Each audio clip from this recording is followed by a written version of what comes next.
Magandang umaga po sa inyong lahat dyan mga kababayan. So ngayon po ay mayroon tayong pupuntahan doon sa ibabaw. Mayroon kasing nag-chat sa akin kahapon. Sabi niya na sana po daw ay i-vlog namin yung bata. Kasi kawawa yung bata, isang katutubo dito sa amin na mayroong sakit at unti-unti na namang bumabalik yung kanyang sakit kasi nag-iba na yung ano niya, tapos mayroon ng mga dugo na lumalabas sa kanyang bibig o dito sa mga ngipin. So ngayon try naming puntahan ngayon mga kababayan, no? At maghanap din kami ng kahit kunti na may tulong sa kanila. So dahil ngayon wala pa man tayo, hindi pa rin kami nakatanggap ng sahod. So maghanap kami, meron kaming ano doon sa ibaba.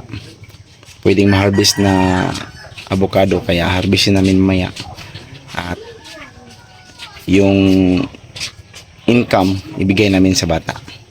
So abangan niyo yung pagpunta ko doon mga kabayan, kasi si Ching umuwi po doon sa kanila kasi nagkakasakit din. Nilalagnat din si Ching.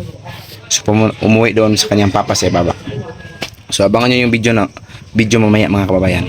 Andito na tayo mga kababayan, no, sa bahay ng bata na may sakit, itong kapitbahay namin. So pinuntahan natin ngayon. So kausapin natin yung kanyang magulang, kanyang papa. Tingnan natin yung resita nila at tanungin natin yung kung ano ang stage na kanyang sakit na leukemia. So kausapin natin ngayon ang papa ng bata mga kababayan, tapos nandito sila sa loob. Ito nga po pala yung bata mga kababayan. Tingnan nyo, namumutla na talaga yung mukha niya. Tapos sige lang, kapoy daw. Sige, Tagalog sa kapoy man. Nanghihina na siya. Napapagod yung karamdaman niya. Pagod daw. Apoy. Pagda ko. Pangarap niya mga kababayan na maging pulis. Sana ay matulungan ang kanyang sakit. Sana ay umalis na ang kanyang sakit sa kanyang katawan. Para mayroon tayong pulis dito balang araw. Diba dong, no? Mag-anak namin si Maser. Munta ba? Puti na kayong kamot, oh. Tingnan niyo yung kamay niya mga kababayan. Parang ang putla na talaga.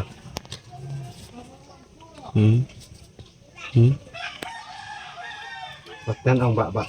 Hindi ang nga. Nga sa pano. Putla na. Uspada niya. Ano ito resita daw? So ito na po yung papa ng bata mga kababayan, no? 10 years old. Mano yung sa loob? Medical abstract. Mano yung resita niya? Mahal. Morning kani rumbok pag. Ikan buk apit 100 ang isa. 800? Oh, nya walo ra ang akong na palit. Nya tugod atong 20 kilo. Nya karon wala na. Ito Wala na. siyang luspad na siya.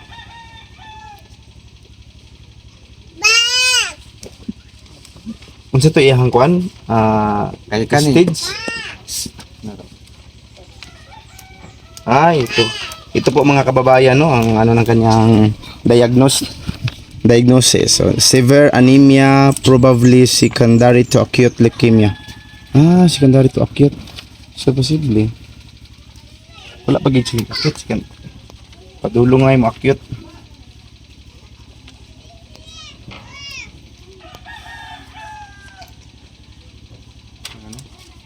Ano yung mga kulitulon lang? Morning para sa lagom. Pulo-pulo. Lagom. Pulo-pulo din eh. So pulo lang dapat ni siya. Pulo ani, di day, ayos man din. Pila ka pieces? 30 pieces kani. Mo na siya? Tag 800. Dili kuan ni katong Oo. upag Ano yung 30 po? 30 30 pieces. Amora na yung resita doon, no? Morning pa ni duha. Nya kaning 30 og apit o 230 ka buok. Tingting dako ang kwarta. Nasa mga 20 mil kapit.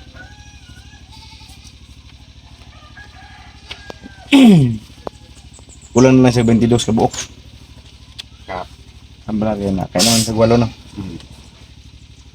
Kuha ka ng budget. Mahal na rin sa kanya. Sa di ka makapalit anak sa lain sa Davao Duk ra gyud ka. Ito magutikuan sa parmaki sa Davao Duk sulod yun. Bilang kayo. Tanay mo tabang siya ang tambal. Salban. Try po na mag-post ni sa Facebook niya. Nag-post naman ka ba? Try na mag-post sa Facebook. Basin din na. Sige, ginagmay lang hinabang. No? Kay kung ay pare diretso na lang ako ni sa kuan sa hospital kay after nagpila ka adlaw ni di naman ni kuan kay ingon sa doktor kung di ni maagapan sa doktor kali tra gyud na mo carry sir ano Yun. so siya kay ang yang dugo mo abot mag 25% Puti ang daghan. di ang daghan mo nang naka kuan na yung Tingka way mo kwarta nauna ko nga batahon lang na to ni kay mura man di ni manok kung isang oras sa ihawon nga ng mga sakit Yun sa kita. kay ang kuan man ko kay kung mo gamay na ang dugo mo gawas nga dili na mo gawas ilong o ngipon nga usay sukan Diba? dagko ra ba mga iyan ka dagko Ayun. basta mo sige na siya anak gilok na ang dugo di na maagi ngipon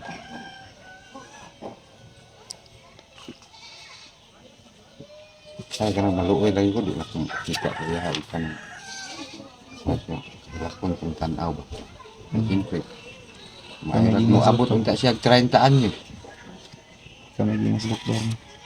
yung sa doktor nga kung Gusto ra ba din siya? doktor Gusto ra ba rin siya mahimong pulis? mao man na siya Pangarap niya. nga yun siya kabalo kung unsa yung sakit kay ano siya wa man kay sakit pa okay ra man Diba? bang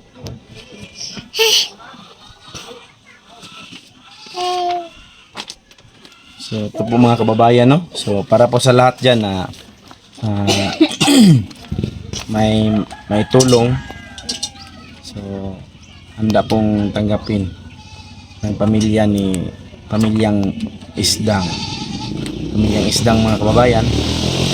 Kahit na po kunting tulong lang, madagdag maipon-ipon yan. So, malaking tulong na yan para sa bata makabili ng gamot para sa kanyang sakit na leukemia. So para sa lahat dyan,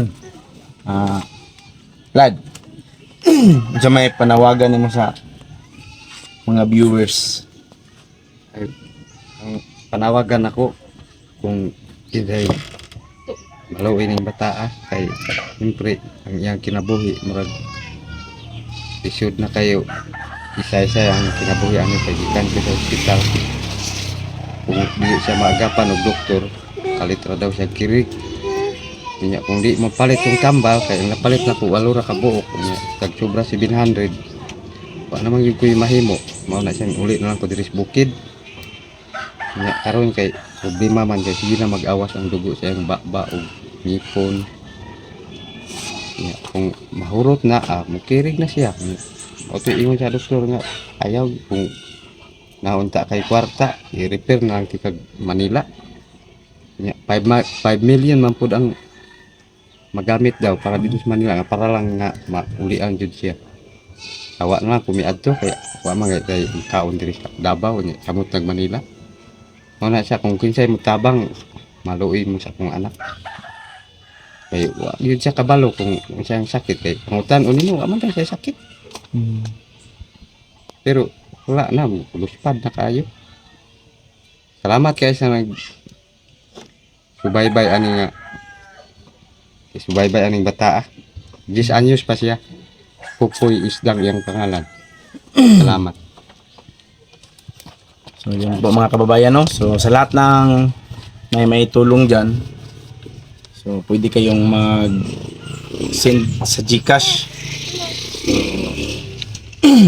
Ilagay namin yung GCash account para po maitulong sa kanilang pamilya. So yun lang po mga kababayan, no? Maraming salamat sa inyong lahat dyan. So ngayon po, mangita po may kuan lad, makahatag may gamay si Maron. Mangita may gamay pangwarta ron. Amo idugang ana inyohang nakuha na kwarta. So babalik kami mamaya mga kababayan. So maghatid kami ng kung ilan man yung hanap namin mamaya. Mangita sa aming ma-harvest. So balik kami ng alad. So manayari sita. At nagpapasalamat din kami mga kababayan no, sa nag-send na ng pera. Si Lani Lumambas, si Gerald Landas, si Ruby Anunciacion. Maraming salamat sa inyo at mayroon ding isa mga kababayan na hindi na siya magpa-mention. So salamat talaga sa inyong tulong para sa kay Popoy Isdang.